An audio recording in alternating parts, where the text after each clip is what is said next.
वहीं रूस यूक्रेन जंग 27वें दिन भी जारी है। रूस ने नया वीडियो जारी किया है। रूसी फौजी हमले की तैयारी कर रहे हैं। रूस यूक्रेन जंग का आज 27वां दिन है। इस बीच रूस ने एक नया वीडियो जारी किया है जिसमें रूसी फौजी हमले की तैयारी कर रहे हैं।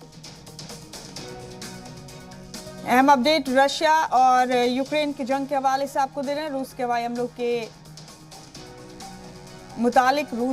के मुतालिक ये वीडियो खुद रूस ने जारी किया है जिसमें रूसी फौजी हमले की तैयारी कर रहे हैं।